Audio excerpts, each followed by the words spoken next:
Messi নদী থেকে চালান ছাড়াই অবৈধভাবে দেদারে চলছিল বালি পাচার। বালি পাচার রুখতে সীমান্তরক্ষী এবং পুলিশের সহযোগিতা নিল খড়িবাড়ি ভূমি ও ভূমি রাজস্ব দফতর। বুধবার ভোরে খড়িবাড়ি ভারত নেপাল সীমান্ত লাগোয়া পানি ট্যাঙ্কিতে আচমকাই অভিযান চালালো খড়িবাড়ি ভূমি রাজস্ব দফতর এবং এসএসবি ও পুলিশ। অভিযানে 16টি চালান ছাড়া অবৈধ বালি বোঝাই ট্রাক্টর আটক করা হয়।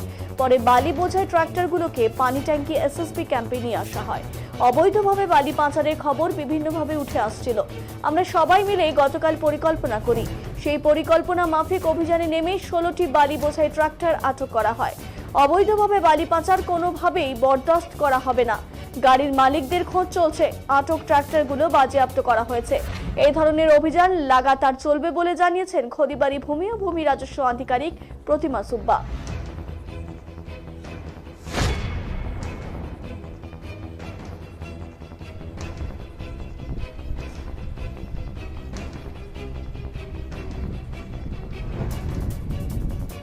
আজকে আমরা অনেক দিন ধরে আমার কাছে কমপ্লেইন ছিল, এসএসবি থেকেও কমপ্লেইন ছিল, আর অনেক সোর্সেস থেকেও আমাদের কাছে কমপ্লেইন এসছে।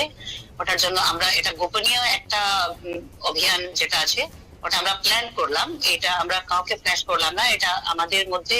আর মেইনলি হচ্ছে এসএসবি সাহেব, ওখানে যে মোহিত সিং, কমান্ডেন্ট মোহিত সিং, উনি প্ল্যান করেছে সব। তারপরে আমাদেরকে ওসি খড়িবাড়িও অনেক হেল্প করেছে। উনি যখন যখন আমি পুলিশ চেয়েছি তখন উনি মানে উইদাউট এনি ডিলে উনি আমাকে লোক পাঠিয়ে দিয়েছেন। তো এটা আমরা হঠাৎ করে কালকে আমাদের মধ্যে প্ল্যান হলো, আর আজকে সকালে ভোরবেলাতে আমরা রেডি ছিলাম।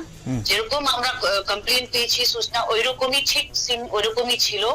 যেটা কমপ্লেন আমি পেয়েছি অ্যাকচুয়ালি ওর থেকেও একটু বেশি ইলিগাল অ্যাক্টিভিটিস আমি ওখানে নোটিস করলাম। তারপরে আমার যে রেড স্পেশালিস্ট সোনাম ভুটিয়া, ওর অনেক অভিজ্ঞতা আছে, এর আগেও অনেক রেড করেছিল, নাম করেছে। তো উনি একটা স্ট্র্যাটেজি করে আমরা এরকম ধরেছি।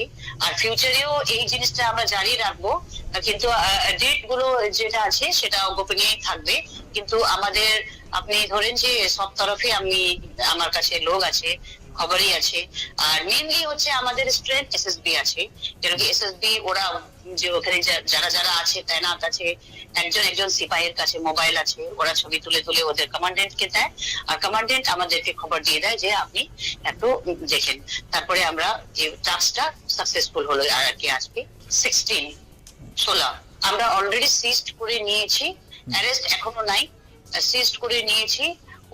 ওরা পেনাল্টি দিবে, প্লাস যেটা ওনার আছে এখনো, ওনার কি আছে ওটা এখনো উজাগর হয়নি জিনিসটা। তো এখনো এসএসবি কাস্টাডিতেই আছে। তো আপাতত আমরা এখান থেকে স্টার্টিং করব ইনভেস্টিগেশন। কিন্তু আমরা যে সিজ করতে পারলাম ওটা নিয়ে একটু মানে আমরা অ্যালার্ট আছি যে হ্যাঁ ফার্দার ফিউচারে এরকম হবে না। আর ওনার গুলোকে তো আমরা যেভাবে হোক পার করবোই।